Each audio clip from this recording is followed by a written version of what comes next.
could be with anyone. I could be with anyone. You're here with me. You're here with me. You could be around for You could be with anyone, and I could be with anyone. You're here with me. You're here with me.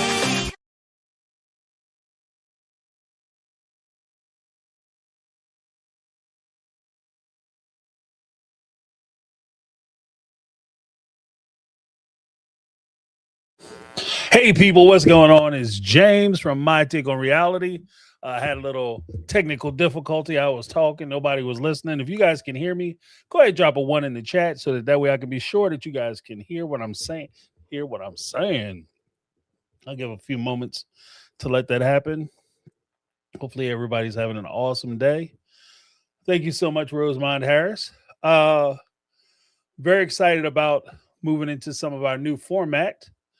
As discussed before, we're still going to be talking about sister wives in the Brown family, but I wanted to expand the conversation a little more. I want to talk about some different things. I have some things to do with my camera, so I wasn't able to put a visual up. So this will be a voiceover segment. I did find some stuff that I needed to do, some workarounds for my camera, so I'm looking forward to getting that back up. Because what I have planned might need a little visual assistance. Um, Tonight, we're going to do the SpeakPipe.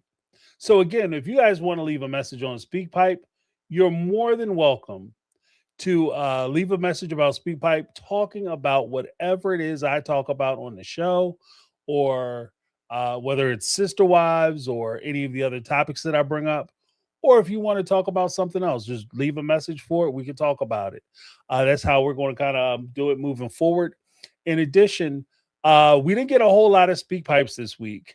I think people are a little burnt out talking about the Browns. And if we're going to be honest, there's really not that much to talk about.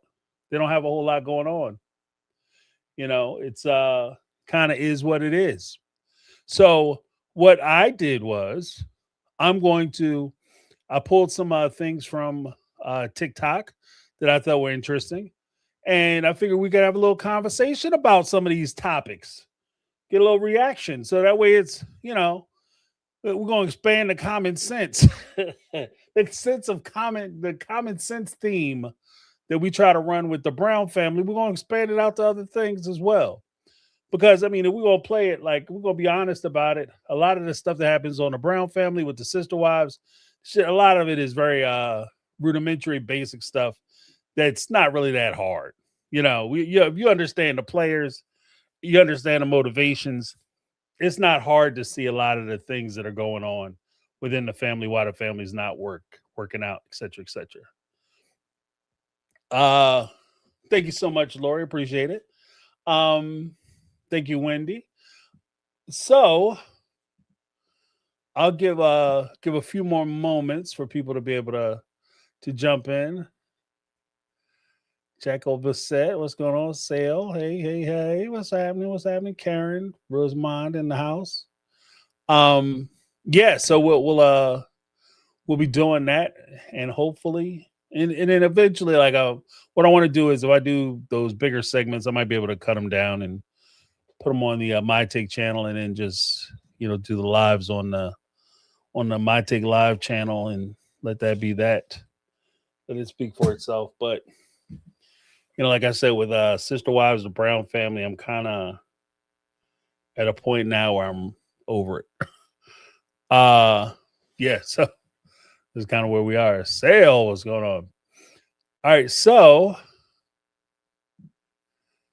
yeah, well, and then the show probably won't be that long. So we have some time at the end. Maybe we'll do something a little different as well. Just spice it up. All right, so let's see. We had two folks who left questions or comments on SpeakPipe. Both commenters talked about the Brown family with Cody and Robin and all their foolishness. So we'll get into it. What's going on, Carmel Cuties? Oh shit! So they done messed up pick Karma Cutie for jury duty. Now you know what? As much as just a little side tangent, um, you know, just a little side tangent. My position on jury duty, I get it. It's a pain in the ass. I get it. It's an inconvenience. I get it. Nobody wants to do it. It's like you're underpaid. You know, if you work at a job, especially now with this economy, you're working 2, 3 jobs just so you can miss out on paying like 4, 5 bills. You know, we're in that kind of economy. So you're working 4 jobs, so you only have like 5 of your bills late this month. I get it. Like jury duty can be, you know, it could be economically burdensome. But if you think about it and you put that shoe on that other foot, if I did something and somebody falsely accused me of a crime that I did not commit, or I did commit a crime, and I'll have an overzealous prosecutor who wants to throw the book at me, and even though I admit I did it, this guy wants to, you know, go crazy. I need a jury. There's a reason why we have a jury of your peers. There's a reason why we don't have just legal experts making these decisions, because we're part of this society. We're part of this community. We're part of this system. And the only way this system works is if we all participate in it. Like, for instance, with the like, we could all sit around and complain about politics all day long. Oh, the Republicans ain't this, the Democrats ain't that, the president don't do shit, the Congress don't do nothing, the justices from the Supreme Court, they all in the pockets for everybody else, and it's a terrible situation, and there's nothing we can do. Here's the thing: in our system of government, we the people are in control. We're the bosses. We're the managers. We're the supervisors. So if our system is failing, if our politicians aren't meeting our needs, if our politicians are making promises to us and not delivering on those promises, and even worse, backtracking on those promises, then it's on us to go back and regulate that system. It's on us to make sure they do what we want them to do. There's a line in a movie called V for Vendetta. I remember when that movie came out. I love that movie. That was my shit, because it hits so many civil points. Like when you talk about like a civil discourse in society, it hits so many civil points. And one of the things that the guy V from Vendetta said was people should never be afraid of their government. The government should be afraid of their people, right? Because we're in charge of this. What is that one line? The biggest trick the devil ever performed on man was making man believe that the devil doesn't exist. The biggest trick the government ever pulled on a people is making the people feel like the government is in control of the people, as opposed to the people being in control of the government. There's more of us, right? So when we participate in our systems, we learn and educate ourselves about the policies, issues, topics, things that are going to happen to us, and what decisions actually mean when they're made on our behalf. When we study those things and we make better choices, then you get better politicians. When you don't study those things and you act out of ignorance, or you use talking points from easy ass talking points from television shows or YouTube channels or whatever, then what happens is the politicians don't have to work as hard. The politicians don't ever have to meet you in places where they need to meet you and provide for you the things they need to provide for you, because all they have to do is sit there and give mouth or lip service to the topics or discussions or issues that they talk about on whatever channel, mainstream news network, whether it's Fox, CNN, MSNBC, or whoever. And then that's all you talk about, but you're not looking at the bigger issues that are affecting your community. Jury duty to me, I say all that to say this: jury duty to me is a lot like that. You know, because if it was me or my kids sitting there and they facing life in prison for something that they didn't do, I'm relying on those 12 people on in that box. I need those 12 people in that box to pay attention, because it's not a big deal to you when you're going in there and it's a waste of your time, you feel like, and and it makes you feel bad. But let's be honest, what you decide in that box could change somebody's life, whether it's criminal or whether it's civil. I get a little story time. Story time. Then we'll get into the show.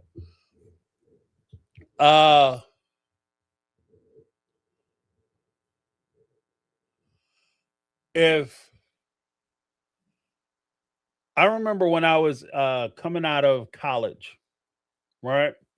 Coming out of college, I got called down for jury duty. And I figured out, like, at the time I was with my degree, the degree I was matriculating at the time, I was like, there's no way I'm getting called. If I get called for jury duty, there's no way I'm getting selected. There's no way they're gonna put me in a box. Sure as shit, I got picked. Not only did I get picked, but based on, like I said, the degree I was matriculating, I was the foreman of the jury. And the case was essentially a premises liability case where a landlord owned an apartment. It was basically a two duplex, one house. It was divided into two apartments. And there was a guy who, him and his girlfriend were kind of late on rent all the time, not really half-ass paying, near do well paying. And according to the guy and the young lady, the guy was standing in the alley next to the house. All of a sudden, the house had experienced some erosion and bricks had fallen from the roof, and they landed on top of the guy's head. And the guy put his hand up to cover his head. The brick hit his finger and it broke his finger, right? It scratched his finger. And he was suing for all kinds of money. And we got in, and I'm looking at him like, if that brick would have fell off, that dude never would have made it out the alley if the bricks would have hit his ass. Because these are like these are big houses. These are like 3-story houses, right? Like, that dude never would have made it out the alley. So they go through the case. Now, normally in this type of case, if you are injured on somebody else's property, you are pretty much going to get paid. It's just a matter of how much, right? But we wound up, based on a lot of the story they were telling, I didn't believe the guy was even in the alleyway when the bricks fell. I think they came home, or maybe they heard the bricks fall off the building, because I'm not denying that didn't happen. But I think that when the bricks fell off the building, hit the ground, the guy got the bright idea that he was outside. And when we did that, I remember that guy, we saved that guy's ass, because the guy who owned the building, he didn't know what he was going to do. Because if you just give people what they want, the guy hit the trial lotto, go down and sue somebody, and then all of a sudden, like, we're gonna give you $50 million. I just made that landlord homeless. And that's why I say, like, jury duty is the most is one of the most powerful things you can do as a citizen to enforce, because you're also, that juries actually put a check on the judicial system as well, because juries take power away from judges. So you have these guys and gals and walking around with the black robes, and they're not making all the decisions, because now you have to convince regular citizens using a common man, reasonable man standard that this person either committed this crime or is liable for whatever civil case is going on. And again, this is just another way in which our system of government invests power into the citizenship of our country. So a lot of that, I feel for you, Karma Cuties, but you're doing some good work. Like, damn, James, you just talk a lot about jury duty. Yeah, I can't tell you, like, jury duty can save your life, especially if you didn't do the thing that, because that's the thing too. Like, I've always said that. I knew story time. I knew some police officers when I was young, guys who, I went to college, and then you come out and they go right into the police academy and all that. And I knew some guys that went into the police academy, and just listening to them talk, the way they matriculate into the police academy and into their positions, there is a normalization, a normalizing effect that happens when you're talking to somebody who does it every day. When you have a police officer who does it every day, they put handcuffs on people, they take them back, fingerprint them, put them in the cell, then they go through the court system, et cetera, et cetera, et cetera. Nothing happens to that police officer. So for them putting handcuffs on you and lock you up is not a big deal.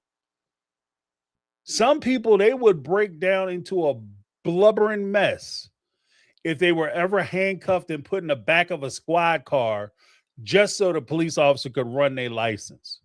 They would be back there hollering and sobbing and blowing snot bubbles for 20 minutes because a police officer put handcuffs on them. You understand what I mean? Not even accuse them of a crime or arrest them, just detaining them. Oh, my life is over. It's serious. And so when you have that normalizing effect, I remember I worked, I don't necessarily get too much into what I was doing at the time, but I worked at a place and I did, I had received a complaint. Like I worked for a company and we had received a complaint for an auto accident. And I contacted the person who worked for the company who was involved with the auto accident. And they were being sued because they found out that they worked for this big Fortune 500 company. They were going to sue the people that they ran into because it was their fault. They were going to sue them for like $1 million or some ridiculous shit like that, right? And so it said in the petition, we're suing in excess of $550,000 so they can try to get in a federal court, so they can get diversity, so they can take them under, take the company under. And so we're suing for over $50,000. And I get it. I know what it is. It's not a big deal. They're not getting anywhere near the 50,000. I'm looking through the complaint and stuff, and I see the damages and I see the attached medical reports. Like they had some medical reports attached to it because we're assigning it out, to outside counsel. And I'm looking through the report. I'm like, this isn't that bad. Like, it's not a big deal. They're not getting nowhere near that kind of money. Forget diversity. Y'all not getting nowhere near this kind of money. But when I called a person, that's me because I did it all the time. But when I called a person and I was explaining to them, they broke down. They were like, I just bought a house. Should I sell my house? Am I going to lose everything? Is my life ruined? No, you're fine. You know what I mean? You're fine. You're okay. Don't worry about it. We got you. Right? That kind of thing. And judges, I think, are the same way. Lawyers are the same way. You get in and a judge will sit there and give you 5, 10, 15, 20 years. And they say it is easy as peasy, no big deal, because to them it's just Tuesday. But for an average citizen who has to weigh that, if I'm going to put somebody in jail for the rest of their life, you have to give me a reason to put somebody in a cage for the rest of their life. Not just because I show up every day. And this is what we do, so that's another reason why I think jury duty is so important. Sorry, I went off on a tangent, talked 15 minutes about jury duty.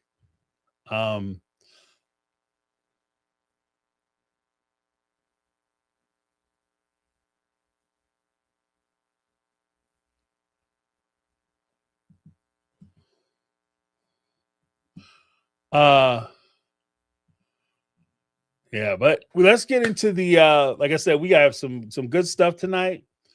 We're going to do some SpeakPipes. We had 2 people leave SpeakPipe messages, a couple SpeakPipe messages between the 2 of them. And then we're going to get into some of the TikTok reactions. Hopefully you guys like it. Let me know what you guys think at the end of the show, whether you like it, the new format, how I'm doing it. Again, I'm adding the cameras and stuff in a little bit. So we'll have a little bit of a different look, but it should be fun. All right, but let's get to it. Right off the top. Wait, hold on one second. Let me just check something real quick. Oh, we have Neglet 3 with the $5 super chat. Said couldn't send this Tuesday, Love you, my take on reality family. Oh my Negla, come on now. Come on now. Appreciate you calling in, having a conversation with us, you know, giving us your thoughts. Your attendance is appreciated. But I mean I appreciate the super chats too, but your attendance is highly valued. You're a critical member of the team. So let me give Negla a little something something.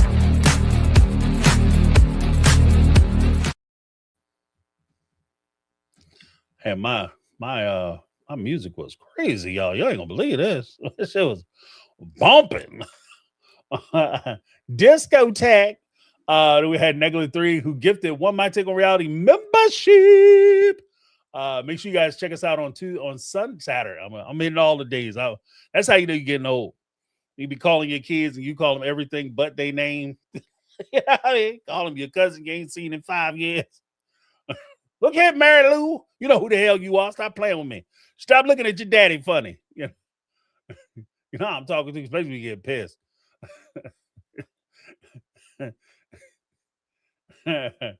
But Negative 3.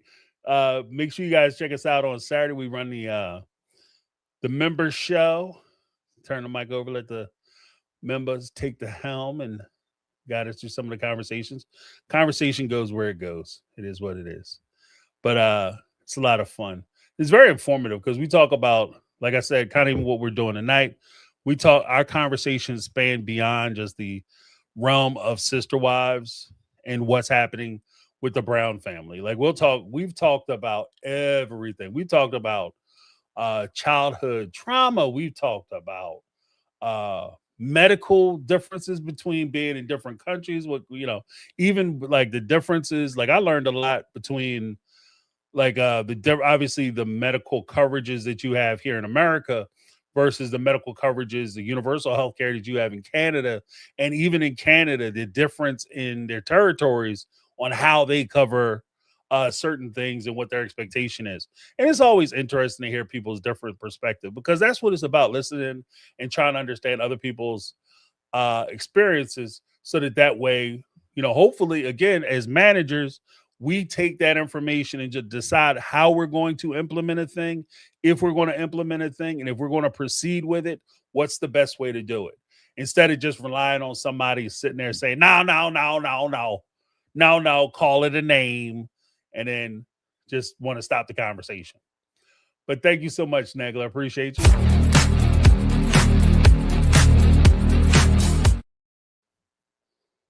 All right. Got my little heater going. I'll turn that down because it is drying my ass out. Oh, I feel like I'm getting dried out. Okay. So let's get to these speak pipes. See what these speak pipes are talking about. All right. So we have Tanya, Mrs. Kata in the house. Let's check it out. So there's a YouTuber, Katie, who normally I don't really listen to her, but she did bring up something interesting this week about we all know that the group has been lying. The gang has been lying.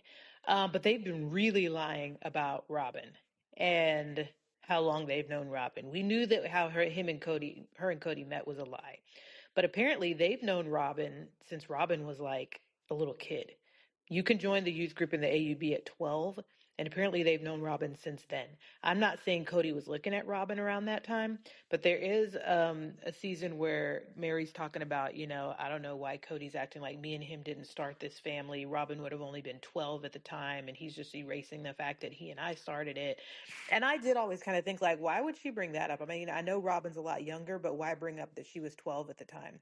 And then Melanie, when Mary went on Melanie's show, Melanie says to Mary about a field youth trip one time where she has pictures of Robin and Win at Wynn's farm and in the youth group, and she was a little kid because Melanie's mom and Robin's mom were friends. And Mary's like, "Oh yeah, these bitches have been lying. They've known Robin since she was 12." And that's why Mary even said that. So Robin flying down to Utah when she found out Cody was getting a show, she already knew Cody. She had been knowing Cody since she joined the youth group when him and Mary were. So there's a YouTuber I mean, you know what? I would at this point. I wouldn't put nothing past them. I wouldn't put nothing past them. I mean, you could make the argument that maybe Robin and them because of the way they do shit in AUB, maybe they weren't like best of friends. But Robin definitely would have remembered, and that's where it gets weird to me. Robin definitely would have remembered going to a farm in her youth, and then you just so happen to meet the guy whose father owns that farm. Like you guys go there for activity, but like that was the bestest time. You know, it's like if when you were a kid, you went to Disney World, and then you find out that the person you're dating owns damn Disney World. Their parents own Disney World. You know, maybe Cody wasn't looking at her, but there's a bot like maybe he didn't want to say it because it gets kind of in that Woody Allen territory where you come up, you adopt a child, and then when she turned 18, all of a sudden you decide that you in love with her, you gonna marry her. And it's always the question, at least I always have the question of like, yeah, right, when did this shit start? When did you start looking at her different? Because I don't think it was on her 18th birthday. That's just my opinion. You know. So that's, nobody talks about it, but yeah, that's my opinion on it.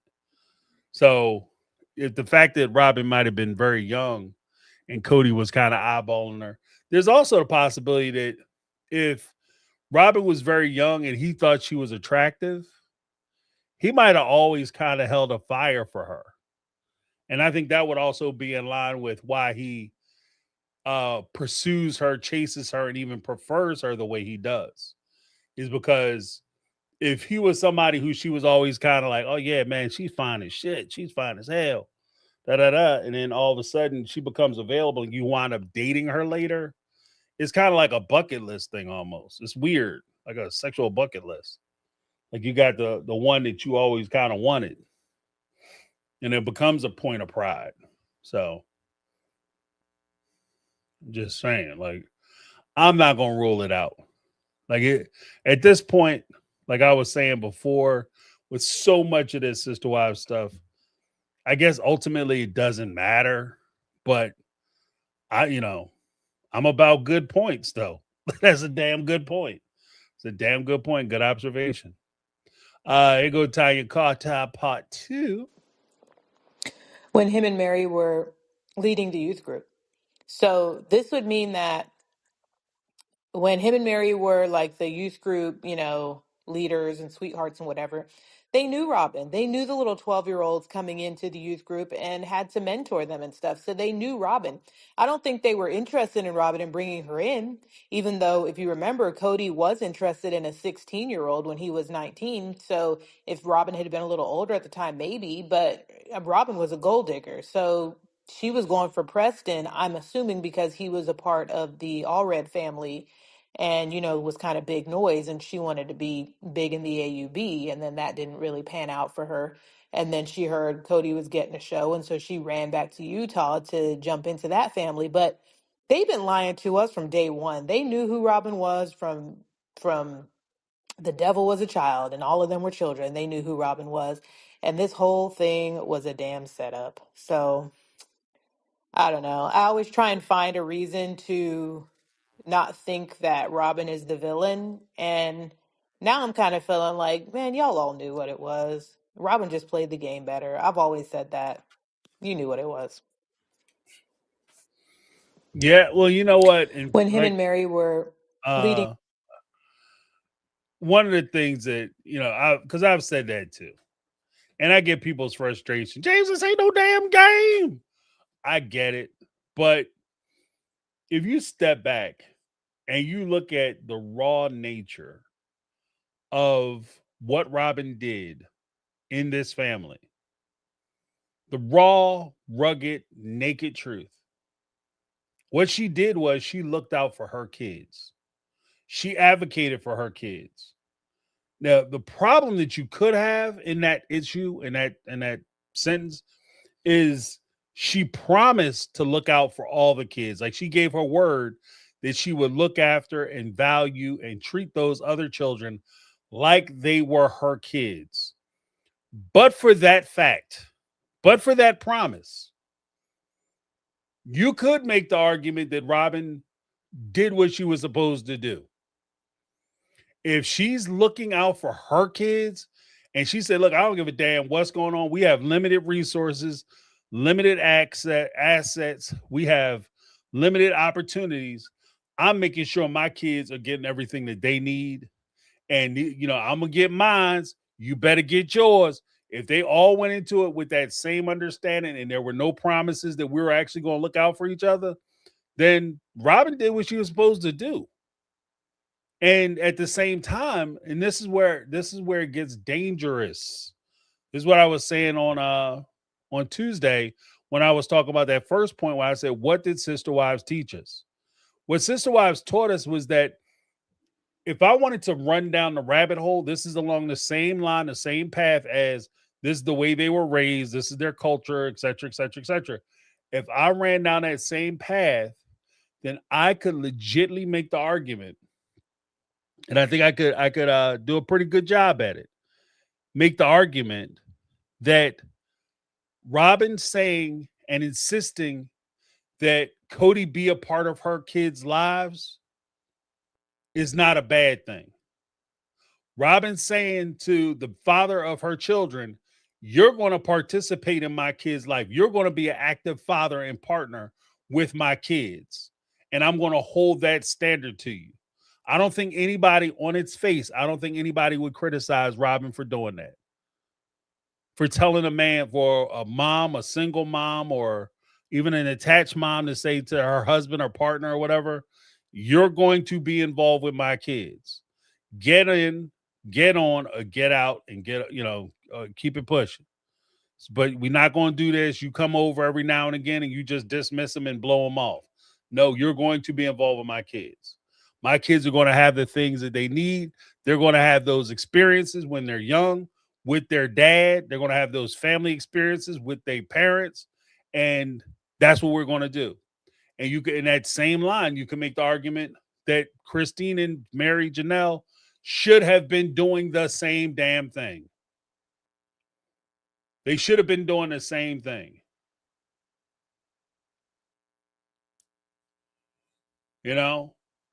Those ladies should have been, standing on the desk, going to bat, fighting and scrapping and cussing and spitting to make sure that their kids got everything they need. Don't go along to get along, try to keep Cody ass happy.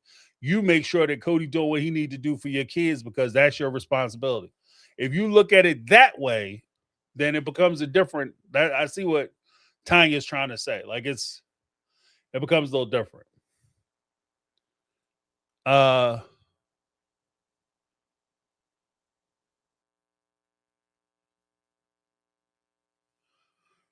Yeah. And again, I think that if you're going to do a family like this, you should commit to the other children. Like I could never imagine myself if I was a single dude and I met a young lady and she had children. I could never imagine a circumstance in which I would tell that young lady that, yeah, F your kids. I'm not here for your kids. I'm just here for you and your bootag. I'm not worrying about their little butts. I'm worried about you. And that's what I'm here for. If I'm going to enter into a relationship with somebody who has kids, then I'm not only making a commitment to that person who I'm trying to be in a relationship with, I'm making a commitment to those kids as well. And so that's where, I guess that's more of a philosophical thing, difference that I would have with Robin. If she's coming into the family, you made a commitment to them kids to try to make their lives better, to try to protect them. She should have the same way, especially if you're going to sit there and make the argument that we're all mothers in this family. Well, mom, you need to advocate for those other kids, even though they're not biologically yours. Cody's over at your house and one of them is celebrating their birthday, even though it's your night, you need to get that child over here so we can get some cake and ice cream. Or we all need to go over to their house and celebrate little cake and ice cream dinners or whatever, so that way that child feels special. And then at some point, all of you need to be adults enough to be able to reciprocate that. So you don't just sit there when it's your kid's birthday. You want the husband and whatever wife he's supposed to be spending the night with to come over and do birthday dinner and cakes and candles, over at your house, at their house. But then when your kid have a birthday, all of a sudden is, oh, I got to have my husband to myself so I can have quiet time. No, it's got to be reciprocal. At least that's my perspective. But we had another one from Tanya. And the last thing I was going to talk about, James, while you were out, and FYI, if you're going to be out again, please put on your page that you're sick and you will be back, because the interwebs and your community was going crazy. And I include myself. Crazy. I thought Cody was after you. But anyway, Well, you done got him. Corey and Carly completely stole your idea while you were sick. So you can't even be sick for a minute.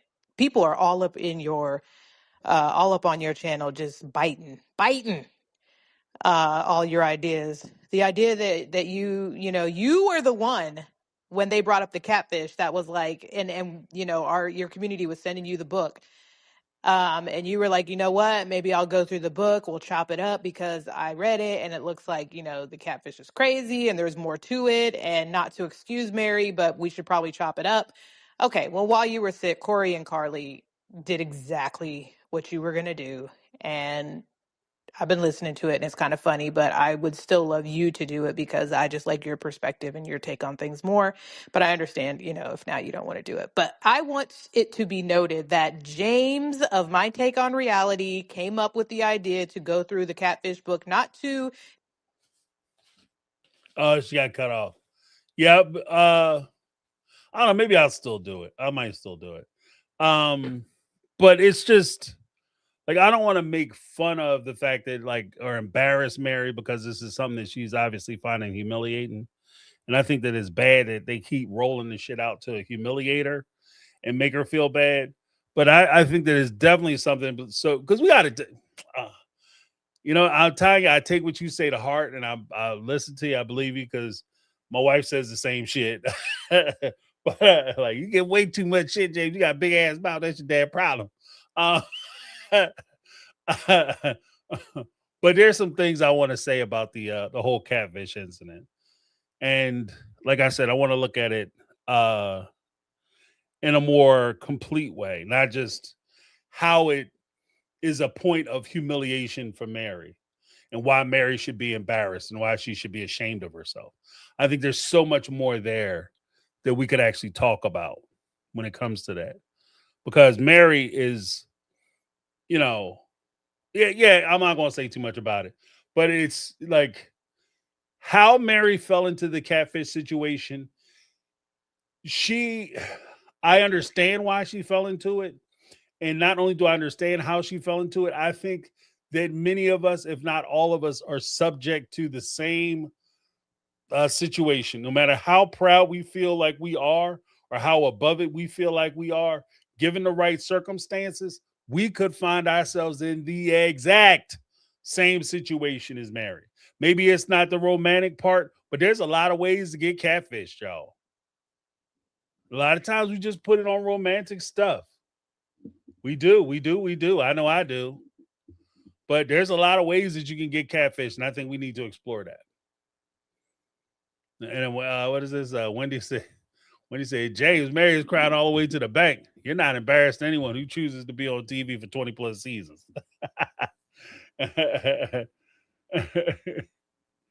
Yeah. Let's be honest. She's making, that's why they're still on the show. Like, you think she would be getting embarrassed and talking about stuff she don't want to talk about? And it was paying her like $3, $3.99. Like, she couldn't even get a tank of gas. You think she would be talking about the damn catfish? No. They're getting paid. Okay, not just getting paid, they're getting paid. You know what I mean? So like they was at one point they was making so much money on that show. People who that's why it was such a big push for like people to try to get interviews with them and shit, chase them around and you know, tickle their bum because they wanted to suckle at the teat of the sister wife stardom. Because there was a time, maybe not as much now, but there was definitely a time where if one of them would have showed up on your show was golden. Your show went to the next level immediately. Yeah, I remember there was somebody who started, I think, a little bit after me. They have a very popular channel now, and they said something on a channel. All of a sudden, Mary had came out and she made like an off little comment about the channel. She didn't even say the person's name. She made a little off comment about him. Then all of a sudden, their channel blew up. You know, so like that's how popular they were at one point. They could make a channel just by merely getting up and saying da da da da da, saying such and such about me. You know, there's a couple people because there's another person I just thought about. Very very popular YouTuber. In fact, one of the I would say one of the as far as content numbers and views and members and stuff, one of the leaders of Sister Wife reaction and commentary.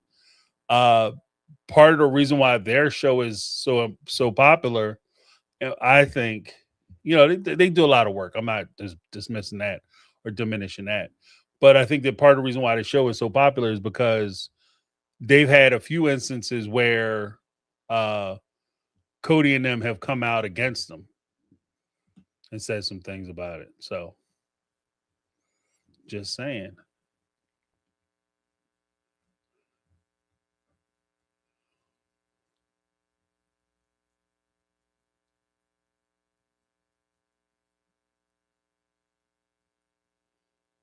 Yeah, but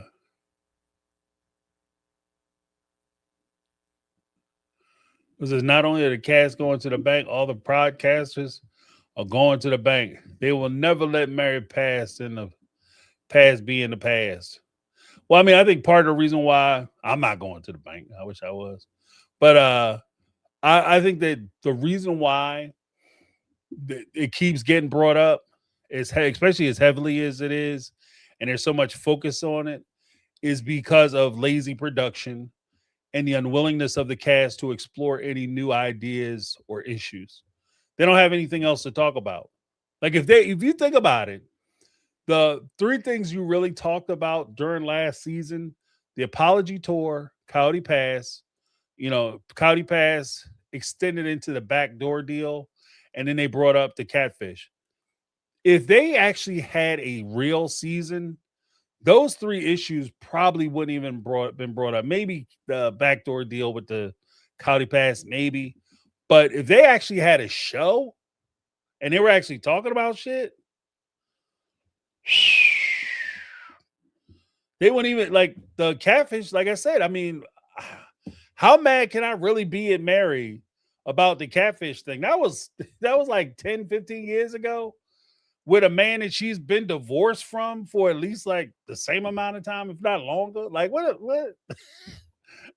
Yes, she was a bad person 10 years ago. Shit. I don't feel like I could be judged on stuff I did 10 years ago. I don't think that shit's fair.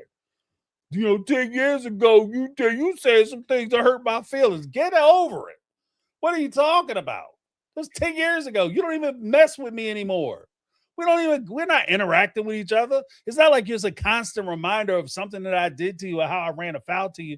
And then all of a sudden I'm ruining your life on a daily basis. Like this has nothing to do with you. The reason why she fell victim to the catfish is because Cody was spending all his time with Robin's house. When the catfish thing came out, all he did was spend more time at Robin's house. So he basically did the thing he always wanted to do, and he just had an excuse to do it. So what are we talking about? I'm so scarred and PTSD. I don't feel safe. Shut up. Shut up. That didn't make no sense. That's why I'm like, I wasn't even a fan when they brought it up. I was like, here we go with this bullshit. But I mean, I think there are some things we could talk about. That's why part of me too. I was like, I wish Mary would just come out and be like, yeah, I did the shit. But Cody was a piece of crap. He abandoned me, and put it where it is. Tell the truth about it. So that way we can stop talking about it. They can stop hitting you with it. I said that about 4 seasons ago. You know.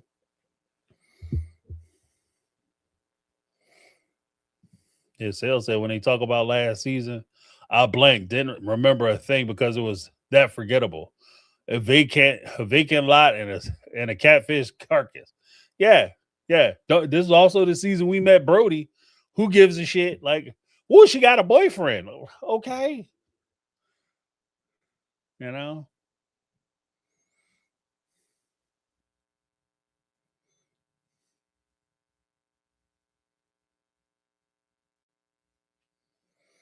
So, but let's get back to the joint.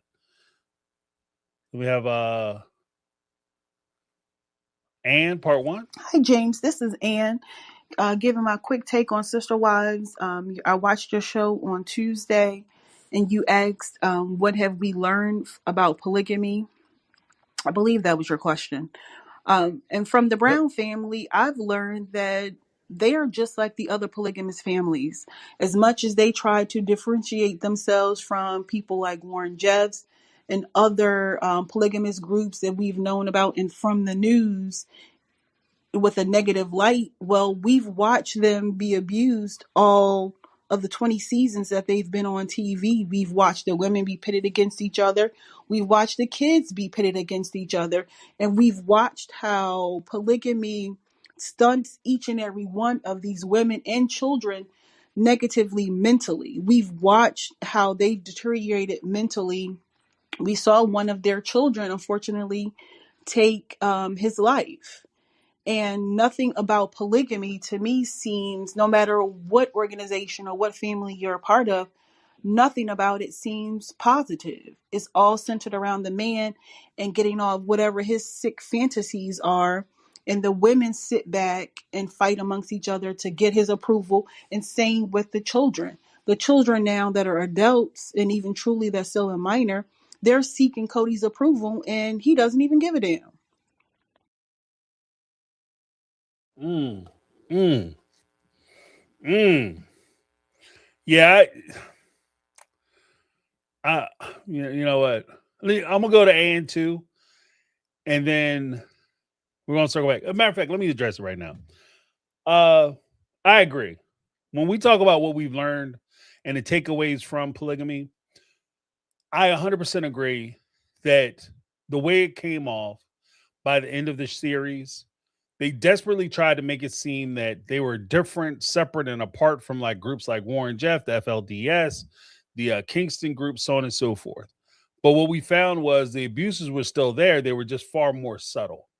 And one of the things that I didn't like and I don't like about the whole controversy with the sister wives polygamy and the way they practice it is that it's too easy to look at this family and say the reason why this family is jacked up is because of the failure of leadership of Cody. The reason this family is jacked up is because of the failure of parenting, mothering, and partnering of his wife, Robin. That's why this didn't work out. And what that leads to is that you know what could fix it? If you have a man who's compassionate and cares and does this, that, and other, then these problems wouldn't exist. If you have a person who makes wise decisions as far as who he's going to marry, and he marries the right the right women, but specifically the right woman, and he brings her into the family, then this family would have survived and it would have thrived. And that's what concerns me about some of the presentation that they do on TLC, that it never touches into the broader scope of what a thing is, because polygamy isn't just about how Cody treats his wives. It's also about the system in which it operates in. I'm going to say that one more time. Polygamy doesn't just talk about how Cody treats his wives and what his attitude is towards his wife. It's the system that this institution operates in. Like, for instance, Cody could have every right. It could be normalized that, if one of his wives talk back to him or say the wrong thing to him, he could sweep her legs, right? In public, he could sweep her legs and put on her back. And because Cody chooses not to do it, I'm supposed to pretend like it's different. Oh no, they would never do that. They would never. They would never. No, that's not how they do things on polygamy. It's not the fact that Cody did or didn't do it. It's the fact that he could do it. The fact that he could make the decision. The fact that when he looked at his wives and he said, yeah, we're going to get back to patriarchy, and he was making that as a decision, he wasn't asking them shit. He wasn't saying, hey, guys, what do you think about maybe we change things up and we start pursuing an avenue where you guys basically are answerable and subservient to me, and that's something new we're going to do. What do you think about it? Because this is new and this has nothing to do with our belief systems or anything else. I'm going to go out on a crazy limb because I got a wild hair up my ass. That's not what happened. He was taking advantage of a lever that exists within the system of the institution that he was a part of. He probably had men at that church counseling him. You know what your damn problem is? You give these women too much damn freedom. They got too much choice. That's why your house is a mess. We sit here and we talk about how put together the Darker family was, the bald-head guy with the two sisters and the cousin who married. They all got, the sister and the cousin got married on the same day. Then later he brought the twin in and married her. When rubber meets the road, he is a very controlling. You can tell, and this is just my opinion. This is my opinion. Don't try to sue me, Joe Dogga. But this is my opinion. From what I saw in that show and the little hints I got, little, context clues I picked up on, I think Joe Dogger is a controlling dude. I don't think that they're sitting down there voting on shit. I don't think it's a democratic system. I think that he's running that family. And I don't think that if it comes out in the church that that's how he's conducting his family, I don't see the elders in that church saying, hey, bruh, you have to respect your wife. Hey, bruh, you have to make sure your wife is included. She feels secure. She feels safe, that her kids are being provided for. Because why?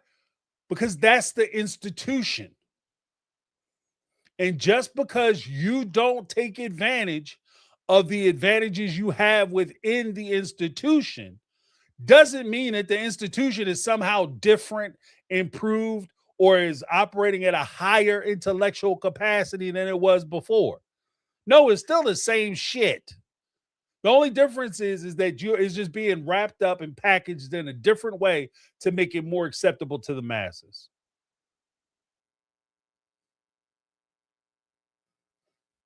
And that's kind of why I was bringing up the whole idea of, what is Sister Wives as a show? What have they provided us? They gave us an off ramp. They gave us an off ramp to where we could look at people like, we talked about plural families or polygamy. We didn't really look at the institutions. We looked at the cult of personality. And we decided somewhere down the line that polygamy wasn't bad. It was just the people and the men who were doing it who were evil ass men. They even said that during the UNLV debate, where you had young lady Melanie talking about the terrors and horrors of things that she went through as part of the Kingston group.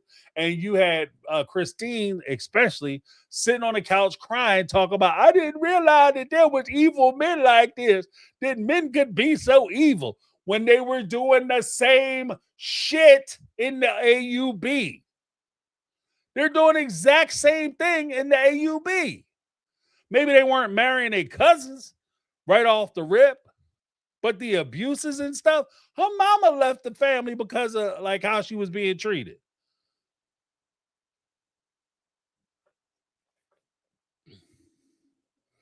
I'm just saying, it becomes too easy. It becomes too easy for us just to focus on, like, yeah, Cody, the way he comes off on the show, he comes off like an asshole. Absolutely. Robin comes off like an asshole. Absolutely. But it's too easy to just say that it's them, it's not the system.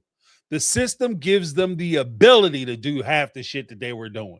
It gives them an out. It gives them a way to be able to continue doing the things that they're doing the way they're doing it.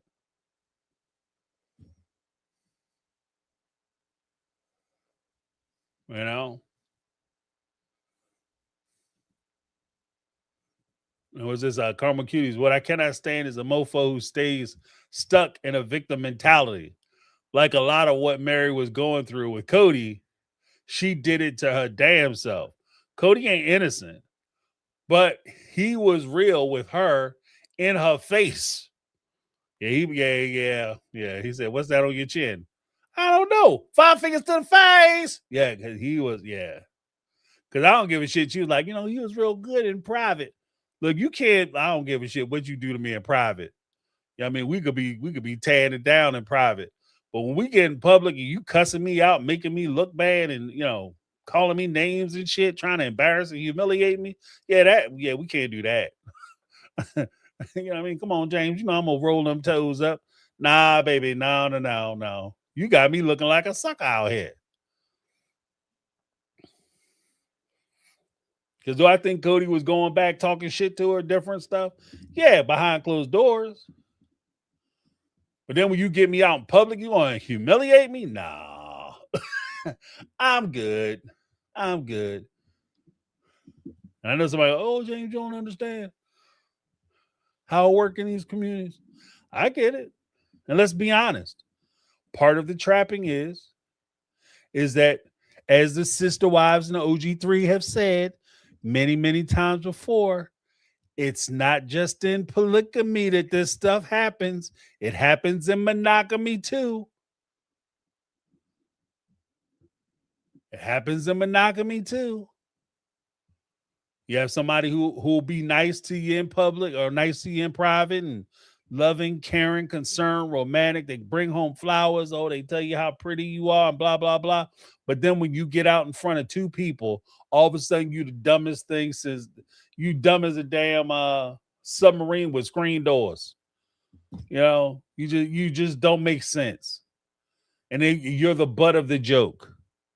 You're the one that they laughing at, not the one they laughing with, the one they laughing at. Then all of a sudden it's, but he good to me in private. Well, you don't need a man who's just going to be good to you in private, boo-boo.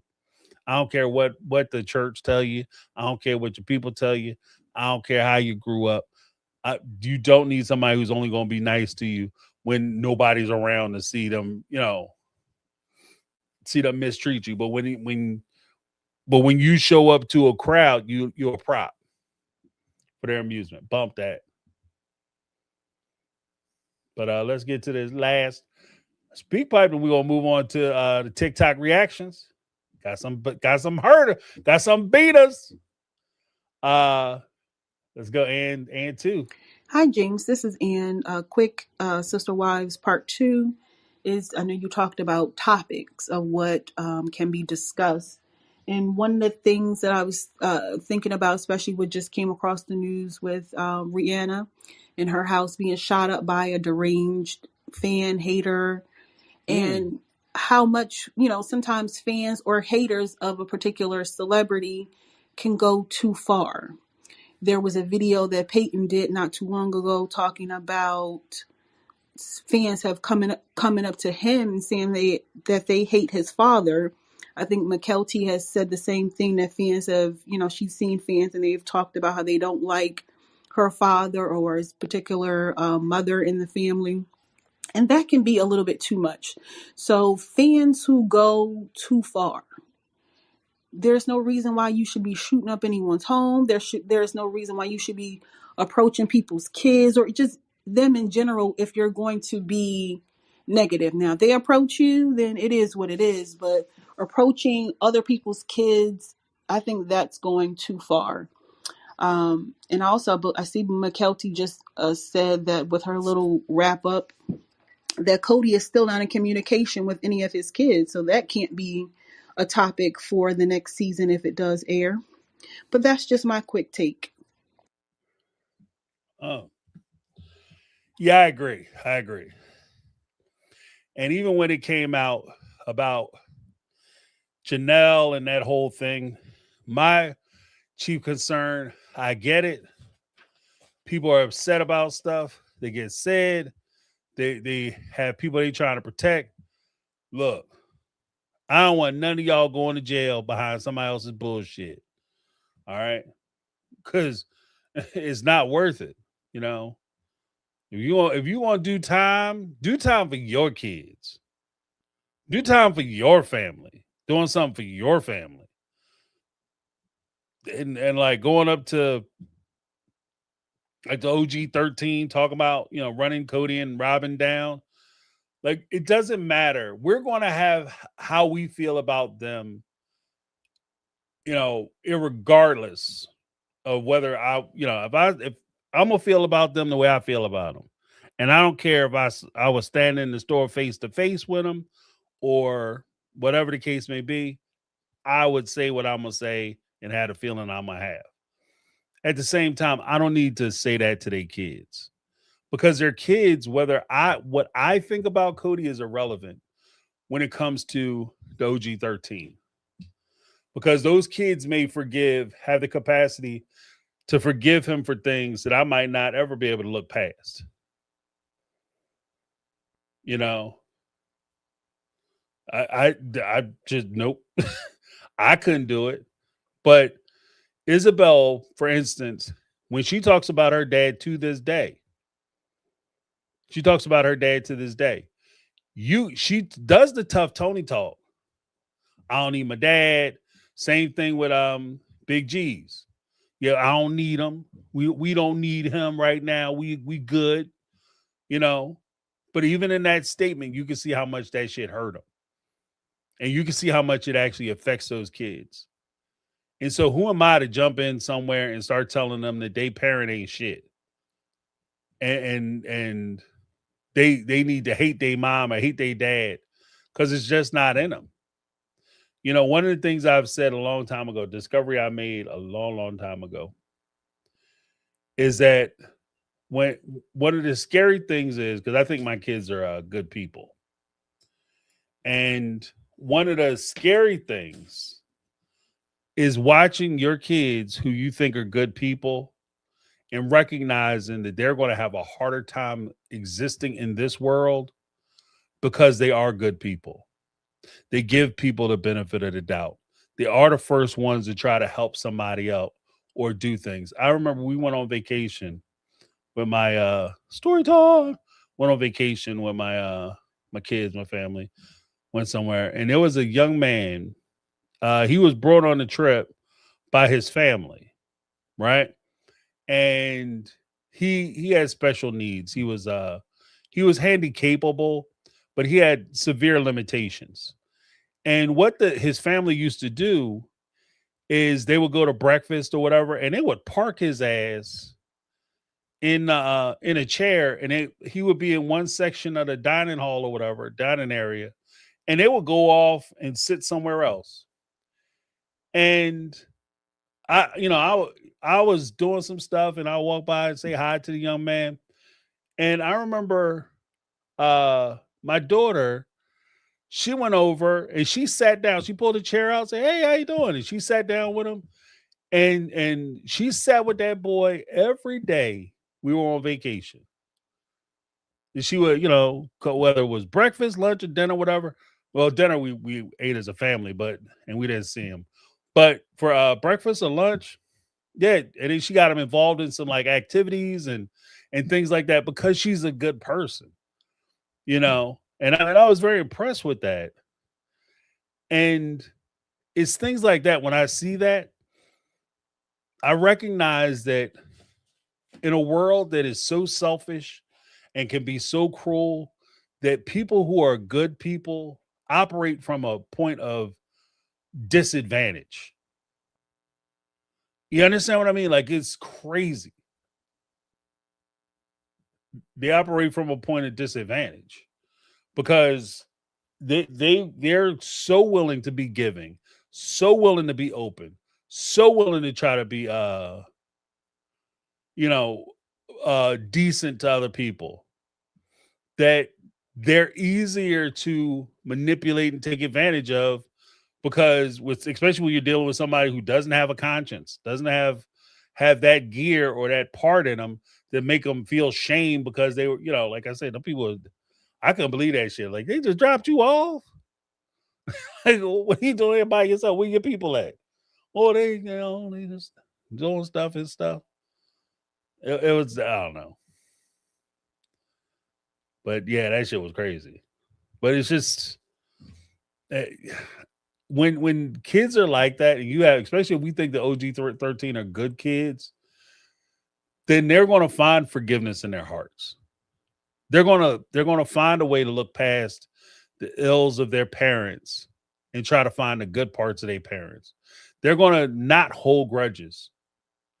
And we have to be very careful to you're right, Terry, take that Social Security. Yeah, they did. But we have to be careful to keep their feelings in mind because in our zeal to try to defend OG 13 and protect them and defend them, and Cody can't treat them this way because you made them feel bad, we could be the source of that pain, because I think all of them have taken turns saying that people have come up to them, whether it's McKelty or Maddie or what's his name, Peyton, have all said that people will just walk up out of nowhere, be like, your dad's an asshole. Like, who the hell want to be out shopping for, you in the biscuit aisle or shopping for cornbread or some shit, and somebody walk up to you and start talking shit about your parents, unsolicited, whether you get along with them or not. And I appreciate that too, because I'm kind of like that. That's how I grew up. I have a younger brother, and if I had a disagreement with my younger brother, I could call him a jerk, an asshole all day long. Terrible shit. I could say terrible things about him. But the truth of the matter is, you better not say nothing bad about him. And to be honest with you, you better be careful about how much you agree with me when I do say it, because that could also be a problem. Like, he's such a dumbass. This dumbass dude. What the hell is he thinking? I know your brother dumb. What'd you say? Excuse me? Oh, no. You don't talk about my people like that. You know what I mean? So you gotta be careful. But and again, like, take care of yourselves. Because there's so much stuff that's going on now that we got to be careful. We're taking care of our family, and we don't get wrapped up in the taking care of people who, one, as Wendy pointed out earlier, these are millionaires. I've said this shit before. They might not have $1 million in the bank, but they have made millions of dollars doing this show. And so before I sit over there and start trying to defend them and all this, I got to recognize they bills is paid. Okay. They bills are paid. And if I go over there and create a problem, I still got to try to figure out how to pay my shit.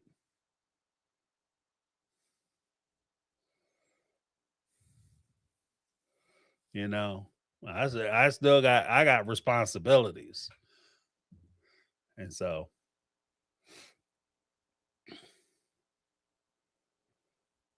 this is Carmel Cutie said, I don't understand how people would come up to a stranger, because that's what they are, even though we watch them on TV, to say that you hate them or that their parent is an asshole.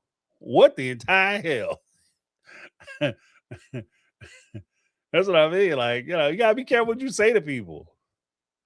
I know, like, and I get it. We live in this, the keyboard warrior world. Walking up to somebody and saying that shit to their face. Danger zone! Like, you're the damn danger zone player. That shit. Woo! That's how you can get strep naked out there playing around that game. Because you don't know where they at. Because that's another thing. We don't know. We just know what we saw in the last season or whatever when they weren't getting along.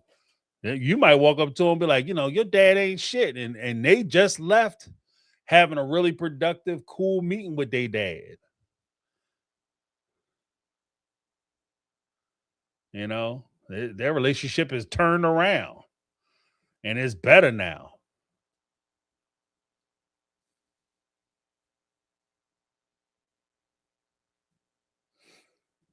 Yeah. Ann said we can have an opinion, just don't take it personal because we don't know them. Yeah. Yeah. I mean, I think it's fair play.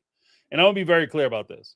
I think it's completely fair play for you to watch a show and based on the storyline, the commentary, the positions, and the perspectives that's presented on the show for you to derive an opinion based on what you see.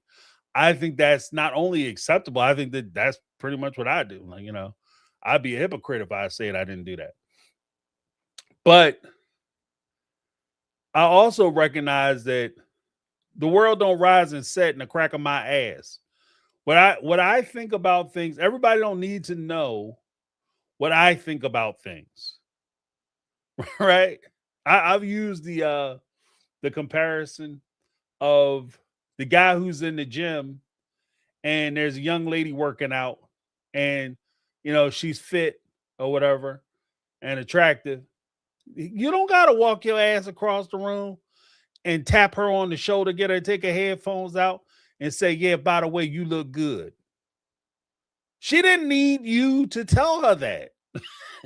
She didn't. Oh, thank you. I mean, you made my day. I appreciate you, taking time out of your day to tell me how I look and giving me your perspective. Like, they don't need to hear it. Like, what I think about Cody, Madison, especially if they're not on the show, Logan and them, Hunter, and all the ones that are not on the show, they don't need to know what I feel about their father. It's unsolicited, and in some cases, a lot of cases, it's unwanted. Because that's just how it rolls. Like, just because I might look at Cody and be like, he ain't shit, but they might look at him and be like, you know what? He ain't shit, but he's still my daddy. You know what I mean?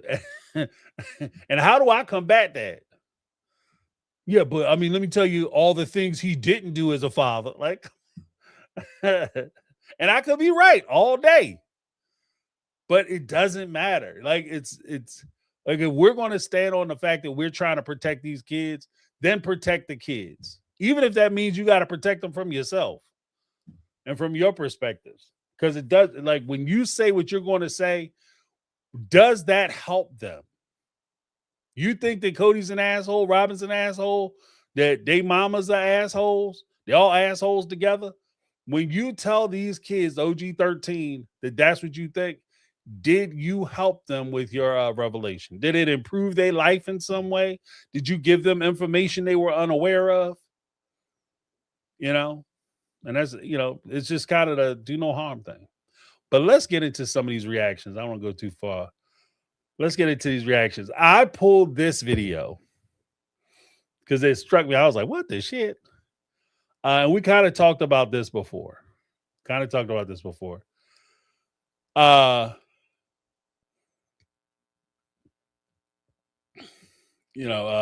talking about like the dating environment of dealing with some of these situations and how difficult it can be.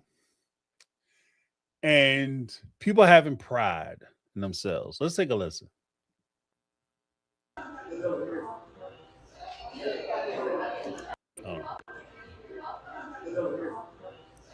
First date going wrong. Why are you splitting the check? Because you're not going home with me. What are you talking about? It's our first date. You're not going home with me, so you know what I'm saying? Why would I go home with you? This is our first date. I'm paying my half, you paying your half. But why? You asked me on a date. I know. So why are we splitting accepted it? my invite. Yeah, so why are we splitting it? Because you got your meal, and I got my meal, so now... But you said it was on you. That's why you invited me. Yeah, like the invite was on me. Like, so why are you changing your mind? I'm not changing my mind. You here, right? Yeah, I invited you to but come. you said the meal was on you. That's why I came. I I think you might have misunderstood me. Why are you splitting now? Why are you inviting me out on a date and now you want to go half? This is our invited first you date. on a date, and that's exactly why we're going You're half. only changing your mind because I'm not going home with you. Listen, you can pay for your meal, I pay for mine, and if you want to do another date, we can do another date.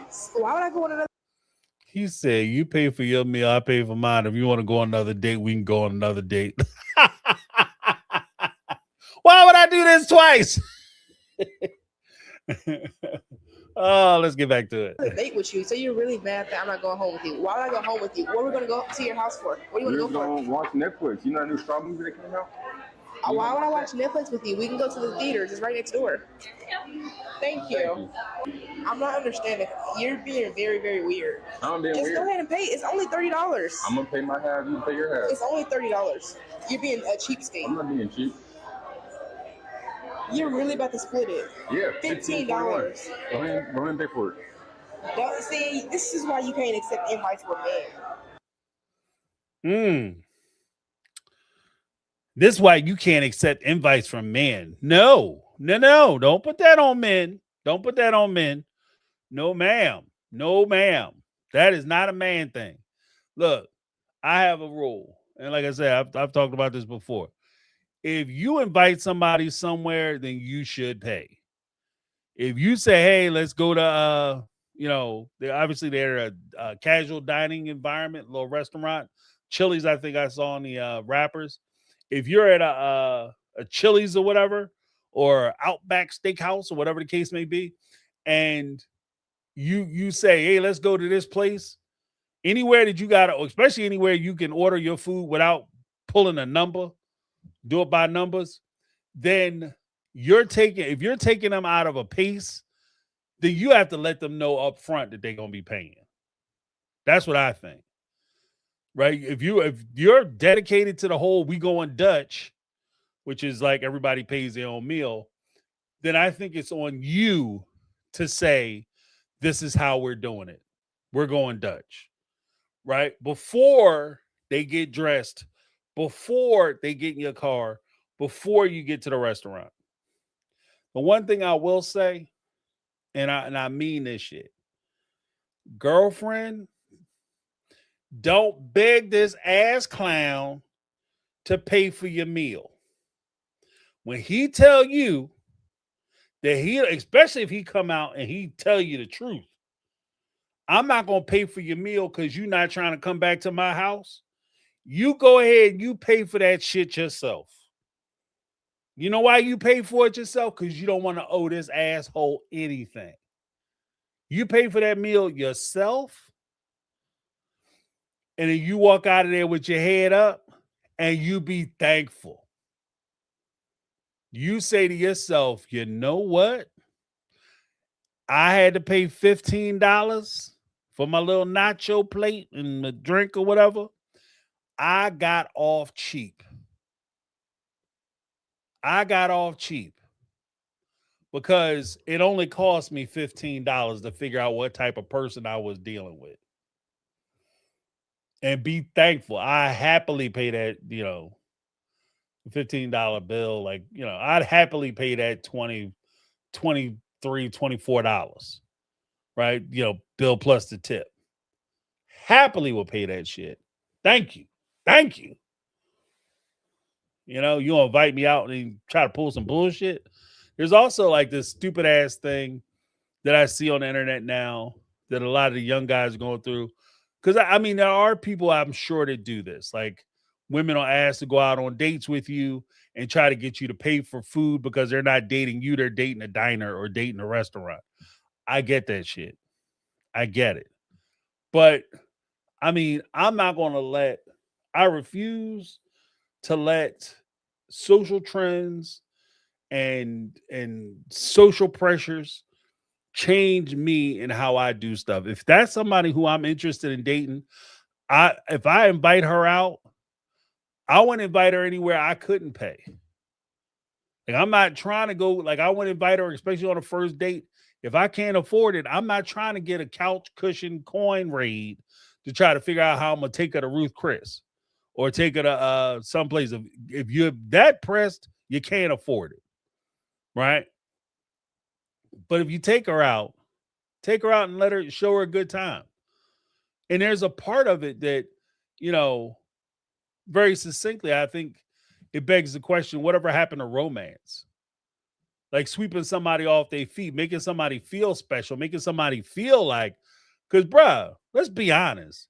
These dudes is too straightforward. You know? These days is too straightforward.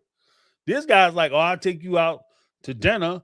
I'll eat half a hamburger. You didn't even eat all your meal. And you talking about you want to go back to the house to watch some Netflix? What? Whatever happened to the idea? Because I grew up different. I grew up in a different time. Instead of you asking a woman to, or telling a woman that you want her to go back to your house, you make her want to go back to your house. There's a damn difference. Can we talk about that for a minute? There is a difference. If you not ask her, oh, all right, I'm gonna order the calamari, and I noticed a little price. The apps is a little pricey here, so if I let you order some hot wings or something, then you have to agree that we're gonna go back and mess around a little bit. Whatever happened to you letting it happen? You know what I mean? You put her in the mood to where she want to come back to your house. She asking you to come back to the crib. You know what? I'm kind of curious. I'll be thirsty as shit, man. I come stay and get something to drink. Whatever happened to that? You know what I mean? I don't really gotta go home right now. I just want to hang out a little bit. Maybe we can talk at your place. Like, whatever happened to that? Trying to come up with agreements and shit. And then what happens? That also bothers me. That part bothers me just on the fact that if you play it all the way out, that bothers me too, because it almost implies that you can't ever change your mind. What's going on, Lit Mom? You can't ever change your mind. So if I agree to some shit early in the evening, now somehow I'm compelled to do some stuff later on. No matter what you do, what you say, or how you make me feel, I'm locked in because, I done messed around and ordered the crab legs. now you got to get your legs tossed up. Like, what? Crazy. Like, all this agreement shit is insane. Like, I'm not saying you don't, clearly you got to have permission and you got to have consent. That's ridiculous. But what I'm talking about is when you trying to pressure people into making like these commitments. That's crazy. All of a sudden, and I would be embarrassed if I was that dude. And then we'll go into the next one. I would be embarrassed and humiliated if I sat there and I tried to pressure a woman for $15. I tried to press her for $15. Well, I mean, if you ain't gonna go back to my place, I ain't gonna pay this little $15. Like, oh my God. I'd be so humiliated. I have to get up from that table and go walk into traffic. Did some stupid shit like that. That's crazy.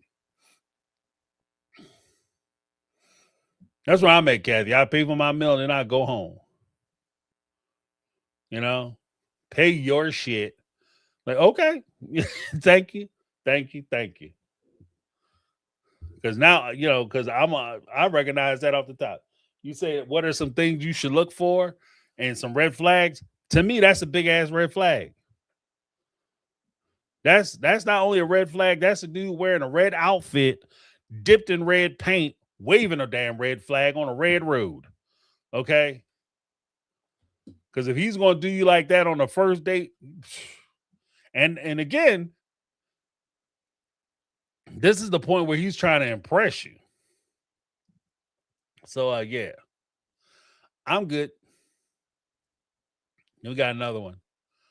Yeah, this one actually took me out a little bit. Because there's a few things to talk about with this one. But this is a woman goes for ultrasound and she runs into her baby daddy's wife. And they have a little bit of a confrontation. Uh-oh. Hold on. Hey, play with me,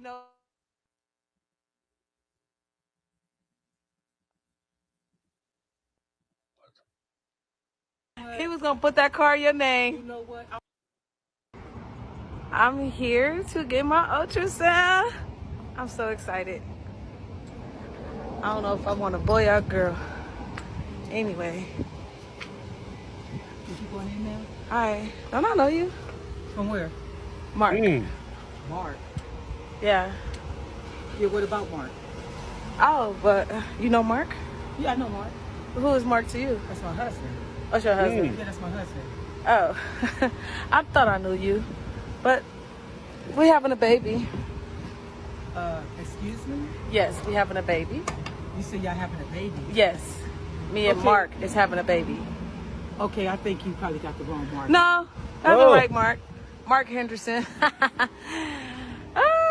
Okay, so why Mark never brought this to my attention? Because Yeah, some of these I always look at this and I always say, you know, this don't look real. This don't look real.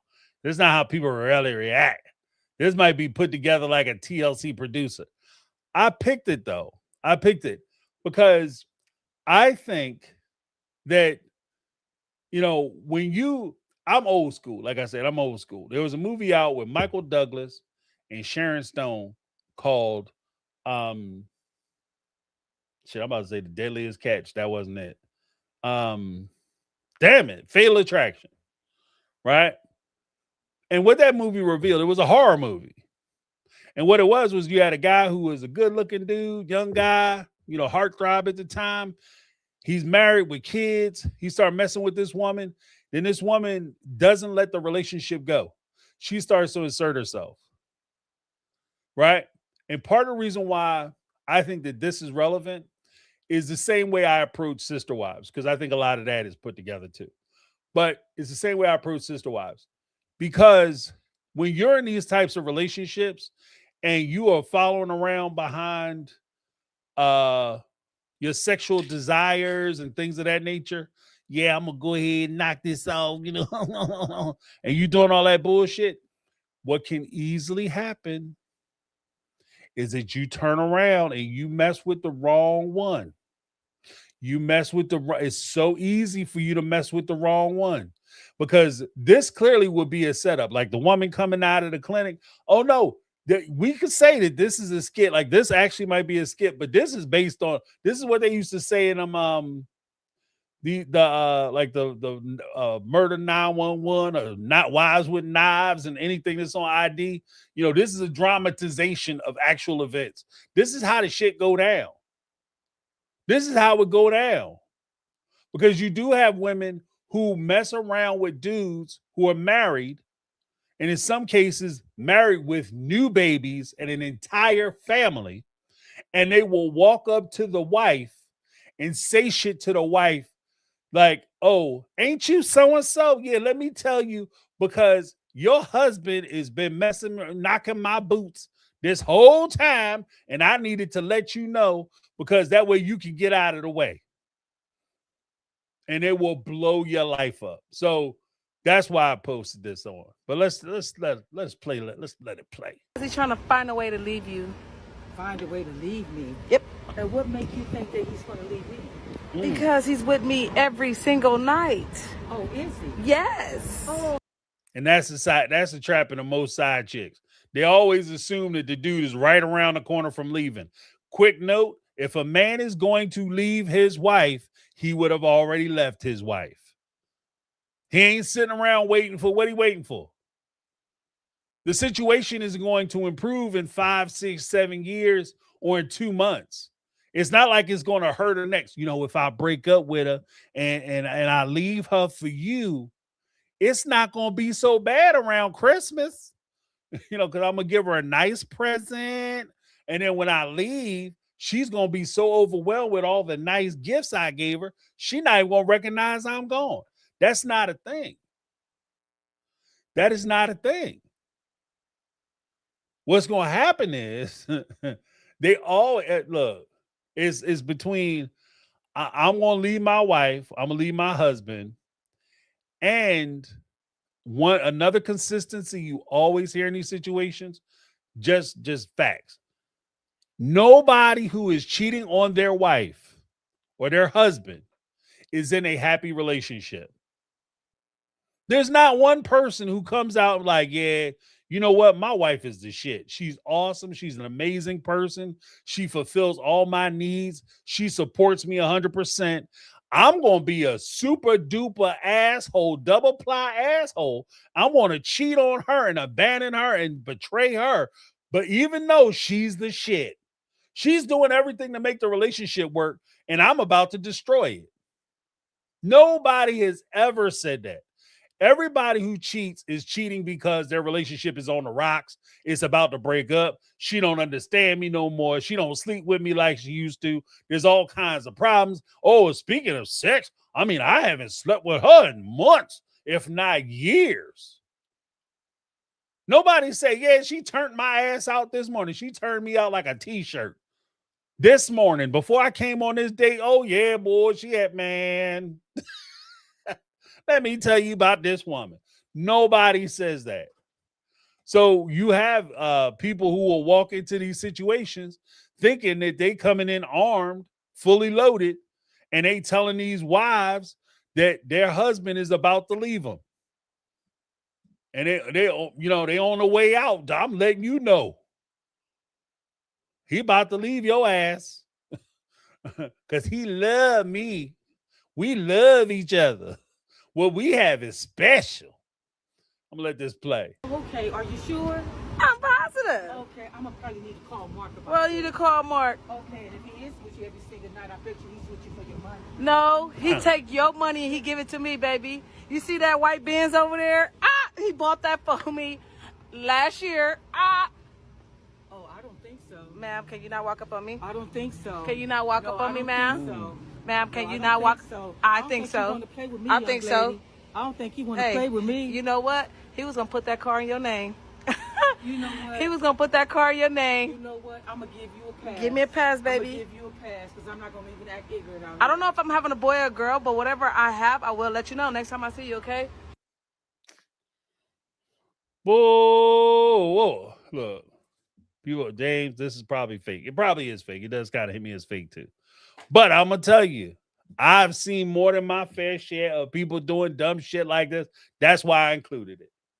I've seen people do shit like this. I remember having a conversation with somebody and they said something to that effect. Like, James, you know what I'm going to do? This woman was started messing with this guy who was married. I think I told this story on the show before. She was messing with this guy who was already married. She knew he was married when she started talking to him and thought she was cool with being the other woman. Then she found out that like the guy was deceptive in some of the things he said because he was talking about how they wasn't really messing around and all the stuff I said before. Turns out they had just bought a house the year before when she had her baby with this dude. So now they have an infant baby. And the woman I knew, she would go drive by the house and they would be sitting in the living room with the shades open, all as a family watching TV. You know, she's holding the baby, he's holding her, and they all watching TV. And she would sit there and she like, you know, I feel like I'm gonna go up and talk to this woman and tell her what's going on. Stop right there. Don't you walk up to that woman and tell her no dumb shit. Don't you walk up to her and tell her no dumb shit. Unless you trying to get your hat brought to the hospital. Because I'm telling you, there ain't going to be nothing left. Because you fitting to go up to her and blow her life up. You're offended because you thought you were getting one thing and it turned out to be something else. She has no idea about you. You knew what the score was. That woman will put and stop walking up on people. I've said this shit before. Stop walking up on these women while they doing gardening work. They out there doing lawn work. They got shovels and shit in their hand. Stop walking up on them to tell them that you cheating on their husband. Yeah, I'm gonna tell you, your husband ain't shit. He cheating on us. That woman got a shovel. She'll put you in the ground. Stop walking up on him. He ain't cheating on y'all. He's cheating on her. Okay? You are not, you the girlfriend. You are not, that's his wife. That's that man's wife. Now, the one thing I'll say, and then we can go on to the next one, because I got another one, y'all. But the one thing I will say about this is that when you start having babies with people who are married and the road ain't clear, and you start making families with them, again, if this man said, if he told you that he's going to leave his wife, my opinion, he would have already left his wife. When you got pregnant, if he didn't say go home right away and say, you know what, I got to leave, baby, because I got to take care of my family, I'm out of here. He is not leaving his wife. Now, what does that mean for you? That could mean a couple things. Because he doesn't leave his wife, you have some women, surprise, surprise. Where my girl at? Hold on now. Where my girl at? Because I'm telling you, you got some women who you run up to them and tell them, girl, let me tell you about what your man been doing behind your back. He been blah, blah, blah, blah, blah. And we've been messing around, flipping and flopping, dipping and dropping and jumping up and down and doing the naked Watusi. And she, Surprise, surprise. Surprise, surprise. and you turn around and guess what? She cool with it. You tell her that, oh yeah, he been knocking me down. He been doing all kinds of freaky ass shit to me. Girl, he do stuff. Don't have him eat off the good dishes at the house because my man done put his mouth everywhere his mouth shouldn't be. He put his mouth in places where that ain't meant for faces. And then you gonna sit there and you gonna say all that shit to her. She gonna look you in the face and say, and what's your problem is? I don't understand why you telling me all this. And because she know. Sometimes these women and these men, they know they people out there messing around. It's not a surprise to them. They've already turned that corner. So you telling them that they messing around with you, oh, you just another one who's coming back complaining because he must have told you he don't want to see you no more. Oh, well, thanks for coming out. Thanks for playing. See you later. Bye. You can't assume that everybody's going to, you won't affect them all crazy. Another angle to that. You get that, you have that baby and you guys aren't together. He's the father of that child. Now I'm assuming that you driving around in his car, supposedly, that you want to expect him to pay some child support. So you want to take him to court, he's going to pay some child support. But when you take him to court, he files for child custody and he at least gets visitation. What's going to happen when he come back and say he want to take that baby home to his wife, who gets to sit there and look at little receipt for the weekend? Because that's what your baby is at that point. Your baby a damn receipt that he was cheating on her.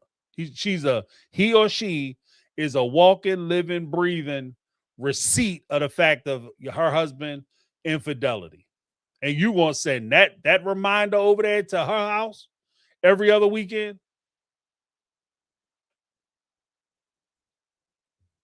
Worst case scenario, okay, fine. She don't treat the baby good. What happens if she really get excited about it? Not only does she get excited about it, but she want the baby. I don't want the baby. Oh, we need a baby. We need to come in. We need to sue her for full custody or some shit. What happens? And you doing all that laughing and shit. And that last thing I'm gonna say on this, and then we're gonna jump to the next one. Fellas, if there's any fellas listening, stop messing around with these young ones. Get somebody with some damn sense in their head. Right? That young girl shit. Bruh. All that's young girl shit. Going up to a woman, trying to interrupt her peace, that's young girl shit. And young girls will blow your life up. Because I think that's the one thing that you got to recognize. Cheating, like I know we see it in movies and on TV, but when you talking about cheating, in grade school, middle school, high school, you cheat on somebody, you took their prime date away. Maybe the guy don't get to hold a hand or get the bragging point of saying he dating the head cheerleader or the captain of the football team. But when you talking about, you get older and you talking about marriage, You talking about altering that person's life. You talking about changing their life. And some people do not take that change easy. So it's just dumb to me. But this last one, you have a young lady, a mother whose child, a baby dad, she has 6 kids. The baby dad wants to take his child of the 6. He has 1 child with her. He wants to take the child with his parents on vacation. And this is how she reacts.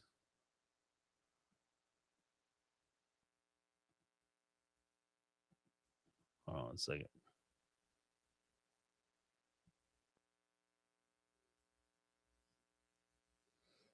There we go. Did you to Disneyland? Yeah. Hold on. Okay, well, I told him the only way.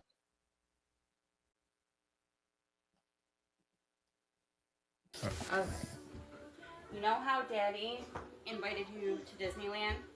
Yeah. Okay, well, I told him the only way you can go is if he takes all 6 kids. So he has to buy your siblings, 5, your sisters or brothers, tickets and take them, because the days that he wants you to go to Disneyland are the days that you were supposed to watch the babies while I'm away on my girls' trip. So the only way he can take you is if he takes all 6 kids, okay? Okay, are you okay about that? What if he doesn't take all 6? Oh, honey.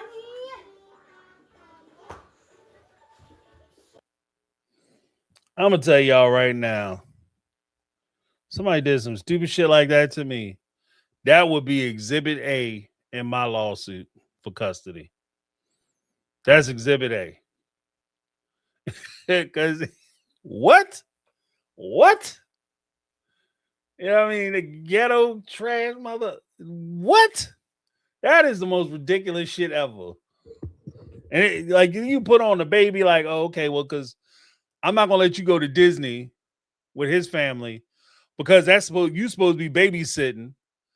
So parentification of the kids, putting responsibilities on her, that because she don't look like she old enough to be, but like you going out of town or to hang out with your girlfriends, that girl don't look like she old enough to be taking care of no babies. What are you doing with your life? Something happened at the house, everybody in trouble. They're gonna be taping that whole block off. The first thing. Second thing, you worried about you going on a trip. Instead of you worrying about you going on a trip, why don't you take your kids on the trip? Why don't you pay for the other 5 to go? Selfish.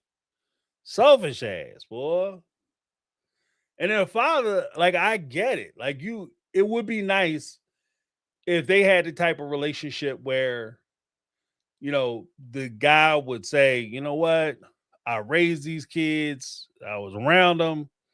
I'm going on vacation. I'm cool enough with them. I'm going to take them too. That would be nice. That would be very nice. Here's the thing. It's not required. Why should I be denied time with my kid and building a relationship and memories with my child because they so happen to have siblings? And if the situation was reversed, say he went out and bought 6 tickets because he wanted to take the kids down to Disney and Universal Studios, theme parks, right? Is she under obligation to turn kids over that ain't his to him so he could take them to another state or on vacation? Hell no. I've known guys who date women and as a result partially raise children with those partners only to have the relationship break up and be told that they can no longer have a relationship with the kids who they've grown attached to. I've known people who've gone through that. I've known grandparents. There's a guy I'm thinking about. Grandparents. Their daughter had passed away. Her baby dad turned around and said, "You know what? I don't feel comfortable. My new girlfriend doesn't feel comfortable having you guys around because you're my ex's parents, so you can't see the kids no more." People invest in kids like that all the time, and they're told that they can't continue these relationships. So it seems counterintuitive to me that somehow I can't take my child to a vacation so that they can spend time with me, get to know me, and get to know my parents and my people, because this will only help to improve them and their lifestyle and their mentality. And I'm told I can't do it because I'm not coming out of my pocket. It's also hilarious to me, like she started talking about like all the stuff he needs to do. Right? The shit's crazy. Yeah, Ann said Disney's expensive. Yeah, it is. It is now. It wasn't back in the day when my family used to go to Disney when I was a kid. I've taken my kids to Disney, but yeah, that shit, boy, that is not like for me. It's not we're going every year. No, that's one of them. Well, y'all seen it now. That's it. I know we ain't going to parks. You seen the place though, right? Yeah, because some parks are expensive. And here's a little pro tip. Pro tip: you go down to Disney, get the maps, plan what you want to do that day. Like, take a look at like what the attractions are. And the time I went, I took my kids down there. I looked at the map and I was like, as big as this park is, they have so many distractions. And it's just my opinion. There's so many distractions down there and so many like things you stop and look at and take pictures of like characters and shit that I realized, especially growing up in not too far from like amusement parks. Spent a lot of time in amusement parks as a child. They don't have a lot of rides at a lot of them big parks. Like Magic Kingdom, Epcot, uh was it Magic Kingdom, Epcot, and the studios. They don't have a lot of rides. They might have maybe 5 real featured rides at some of these parks, but they're all about a mile, 2 miles away from each other. So you spend most of the day walking your ass off and standing in line, and then they have the distractions while you're in line that you feel like you're doing some shit. But you, at the end of the day, if you really take a step back at it and look at it, you haven't done anything. Like if it was a smaller park, you would be done probably in about 40 minutes. But you, like I said, you spend so much time walking around, and they have distractive stuff like, oh, now you're going into small town. Now you're going into world's cafes or whatever. And you walk through, and it's a bunch of like visually stimulating things, but there's not a whole lot of attractions there. And I found that at least in my experience, I'm not putting down Disney because the rides they do have, primo fucking rides, primo rides. Right, the rides is crazy, because they had animatronics back in like the 80s. They had robots and stuff back in the 80s, so they were decent. So now it's just like it's crazy, but it's for what they charge you, yeah, it's insane. It's insane, especially when you take a step back and like I said, you like, oh, I paid $100 for 5 rides. $20 per person per ride. What? But yeah, when it comes to this lady I just played, guess what, y'all? But wait, there's more. There's more. Oops, picked the wrong one. Hold on. Here we go.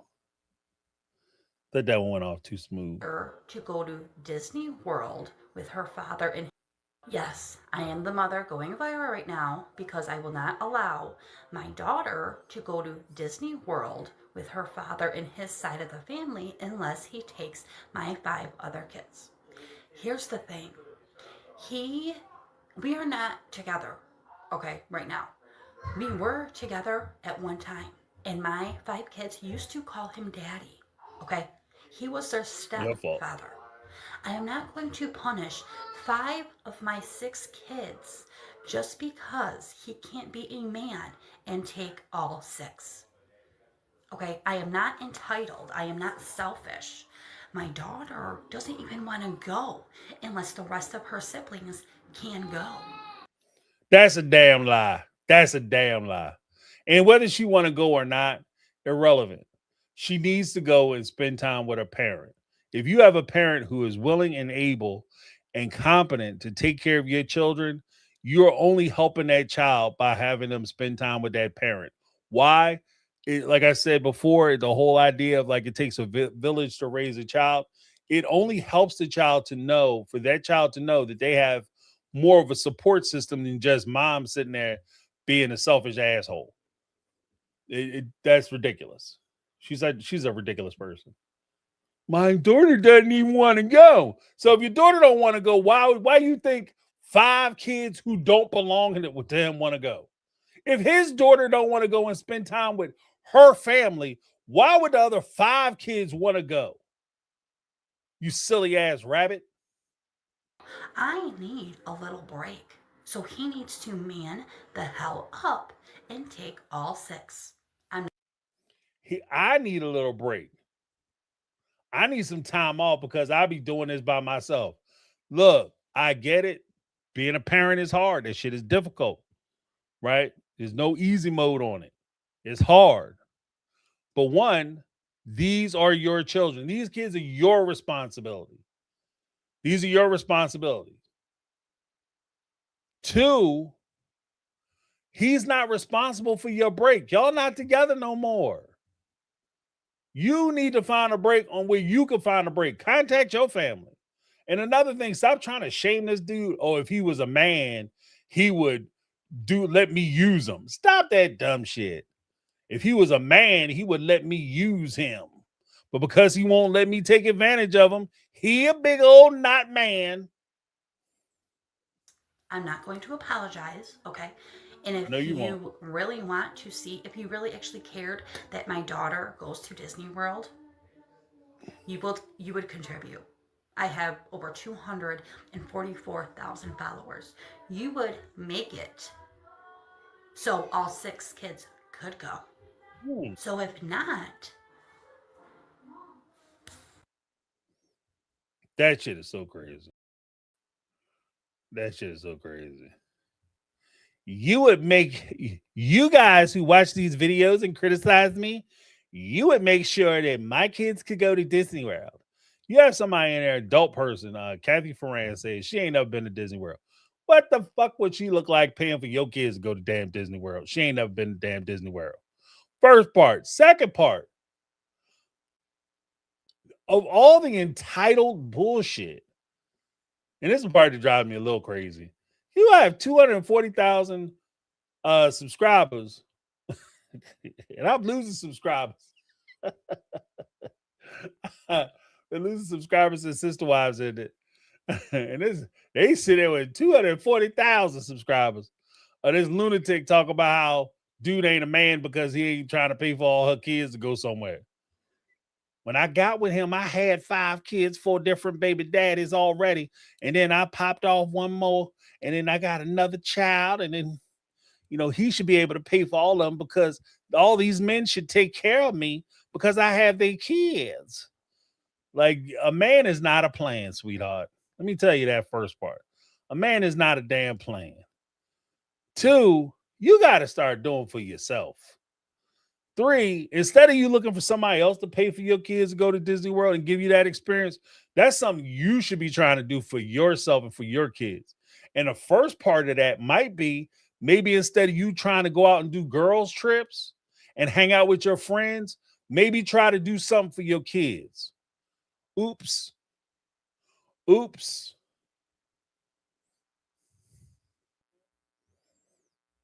Oops. You know what I mean? Instead of you trying to figure out how you can have some fun for yourself, why don't you figure out how to make something happen for your kids? Silly ass rabbit.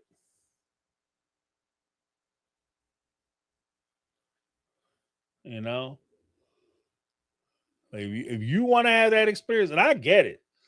Like it would if I was in that situation, it would hurt my feelings if somebody else came in and they were going to have an experience without me.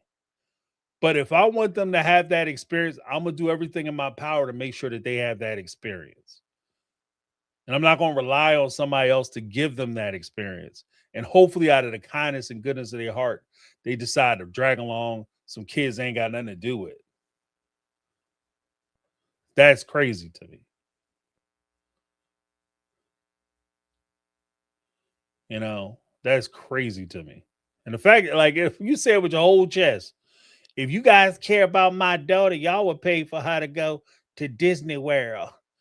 Why would I pay for her to go to Disney World? Her damn daddy trying to pay for her to go to Disney World. Her daddy and her daddy's people trying to pay for her to go to Disney World. She already got a ticket. You just jealous because he's trying to do something for his kids. And I get it. Like, it is hard. It's a hard conversation, but that's just the reality of your situation. You have different dads for your kids. Yeah, if you have one dad that's like super involved and you have another dad who's deadbeat, the kid whose dad is trying to be around and trying to be involved, that kid should not be punished because the other parent ain't doing what they supposed to be doing. That doesn't make sense to me either. And another thing, and I'm gonna end on this part because I think this is the most important part. Stop dragging your fucking kids in between your problems. Stop dragging your kids into your disagreements, your arguments, and your positions against this other person. He ain't a man. Your dad ain't a man because he need to make sure he taking care of some kids that ain't his, and that's why he can't do nothing. That's a conversation that never should have took place in front of that little girl. You say whatever you want to say to him, get stupid, get wild, do whatever you got to do. But that conversation never should have took place in front of that little girl.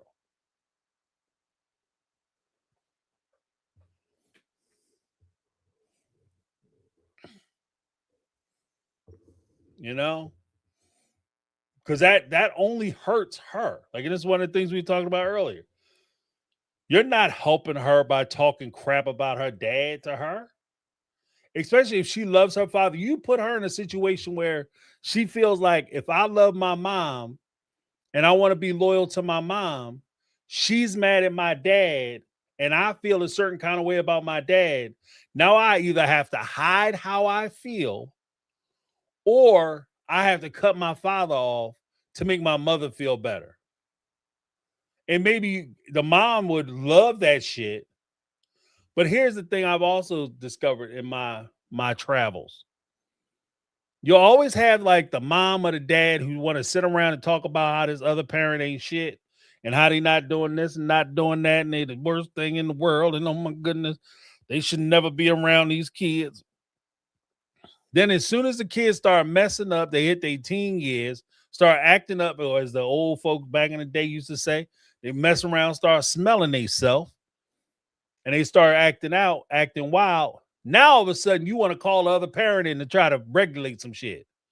How they gonna regulate anything when you done spent the last 10, 15 years telling this child that person ain't shit and their opinions ain't nothing and they garbage ass people and he don't know what it's like to be a man?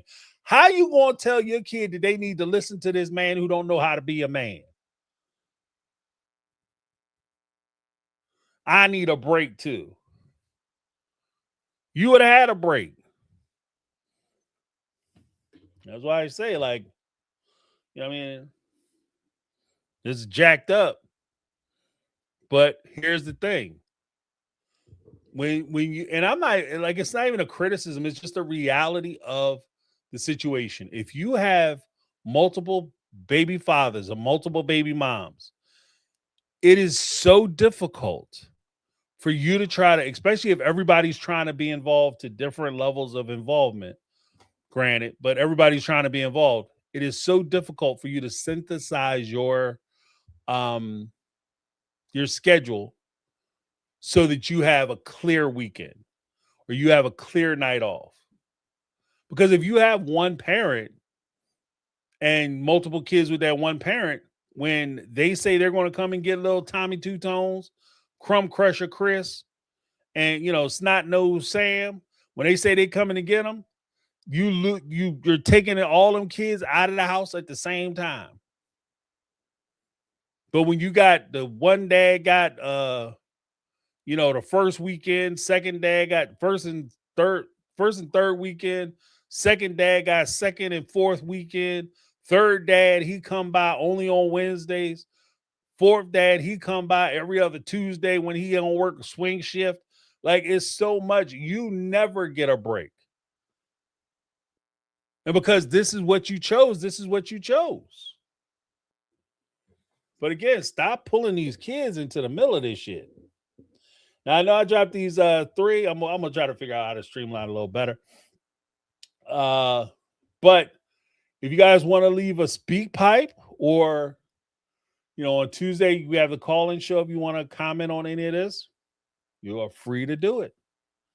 All right. Now, before we go, I want to make sure I give a shout out to the folks who supported the show this evening. We have Negla3 with the super chat and gifted One My Take on Reality memberships. Don't forget to come in on Saturday when we have the Saturday show. It's hopefully will be awesome per usual. You guys can meet and talk, chat with Negla3. And if you get a membership, you can thank her in person. Awesome. But before we go, I want to make sure we do something that we've been doing historically, and that is putting hearts in the chat. We like to put hearts in the chat to support people who just need to be supported. Everybody needs a little help sometimes. So let's get some hearts in the chat for people who may be going through some things, maybe things we don't know about. And frankly, we don't have to know about it. We don't have to know everything. Just know we got your back, right? So let's put general hearts in the chat.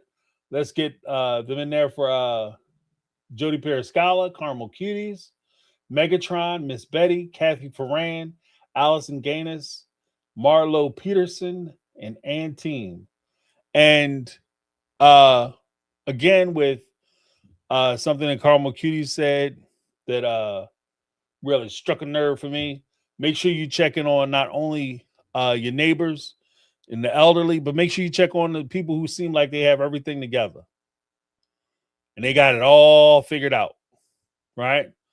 Because they struggle too, and life happens to them as well.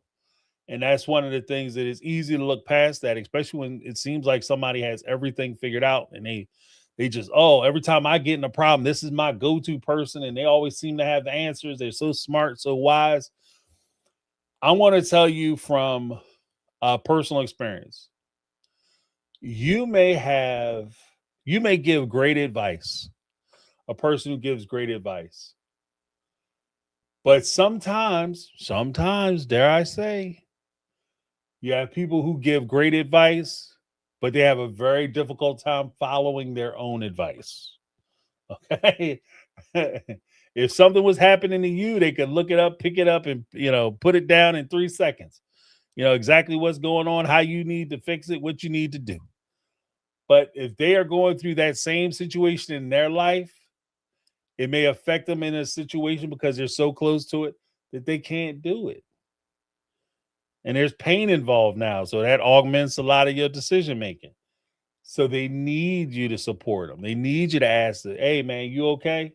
Hey, man, sometimes you need that person that's going to just knock you back on track, kind of restart you, jumpstart you so that you can be on track and doing the right thing. So that's one of the big things for me, especially is just making sure you're supporting people who, especially people who spend a lot of time, energy, and effort supporting you.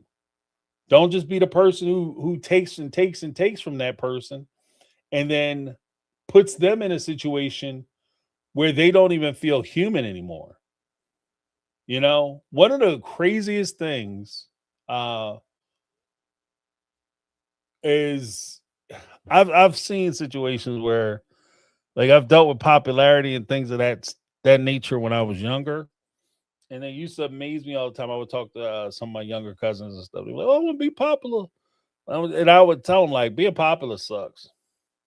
It does. It sucks because you could walk like when I was in college, for instance. I could walk through college. Like I walk through the campus, and I spent most of my time. I was like the mayor of the town. I walk by, hey, what's going on? Shaking hands and high fiving people, waving and shit. But it could be a very lonely experience because too often people will break you down and only see you in the way that you present yourself. And because they expect certain things from you, it becomes very difficult for you to experience the full range of human emotion. So as you go through things and you try to explain to them, like, this is what's happening with me, these are some of the issues and problems I have, these are some of the things that I'm facing, they don't want to hear that shit from you. They want to hear, hey, no, I'm not used to you being sad. I'm used to you smiling all the time, making everybody else feel better. So that's why I say you got to look out for the people who are who always seem like they have it together, because there is there's a point of embarrassment, because you are the person who normally has it all together and figured out, buttoned up, and now you're going through things, and pride is a mother, because it'll keep you from feeling like you can just relate to people and say like, yeah, I'm going through it too, like, oh, you come to me with your problems all the time, and now I got to tell you that I'm going through some stuff too, so I'm gonna just keep it to myself, so don't be afraid for my strong people. Don't be afraid to admit that if things aren't okay, that things aren't okay. And if you have people like that in your life, don't be afraid to look at their situation and recognize that they might not be doing well, that they might be going through some things. All of a sudden, one minute they got 8 streaming networks they give you access to. Now all of a sudden they on basic they on basic TV, and they got rabbit ear converters on all 8 television sets trying to catch signals out the sky. Like, recognize that person might not be doing well. Something might have changed in them. And like most people who need that encouragement, they aren't necessarily looking for you to solve their problems, but what they might need is tomorrow. I don't need you to fix everything today. I just need you to convince me to wait till tomorrow. Don't do shit today. Don't quit your job. Don't, cuss nobody out. God forbid, don't put your hands on nobody. Do that shit tomorrow. Just get through the day. And that's what they need. You know what I mean? So it's the little things. But yeah, thank you guys so much. Want to give a huge shout out to our Mega Mod Squad. We have Lizzie B. I think she's still on vacation, but we had Karma Cuties in the house the whole time. I saw her in there banging it up. Of course, Brittany and Brittany. But thank you guys so much for all that you do, holding us down. Especially Karma Cuties up in the house doing a thing. Yeah, but hopefully let me know what you guys think about the new format and how we're moving forward. Don't forget to like the video, share the video, and all that good stuff. Subscribe to the channel, ring the bell for notification. But thank you guys so much for hanging out with me. Listen to me prattle on about foolishness. I appreciate you. We will be back on Saturday for the okay, that's why I'm messing with my car. We'll be back on Saturday for the members roundtable, and then Sunday we'll be back at 8 o'clock so we can talk some more of our stuff. Hold on one second. We had Ty gifted one My Take on Reality membership. Thank you so much, Ty. Get a little something. All right, Ty.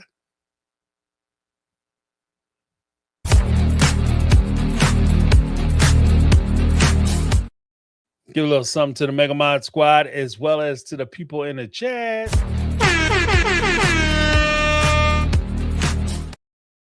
All right, but thank you guys so much for hanging out. That's my take. I'm James, and this has been my take on reality, and I'm out. Cause I've been living life right like I could just die any minute. Going for a ride down the side, PCH, country limit. I don't need a guide, follow lights, take me where I wanna visit. Are you alive? Or just breathing? Cause I've been living life right like I could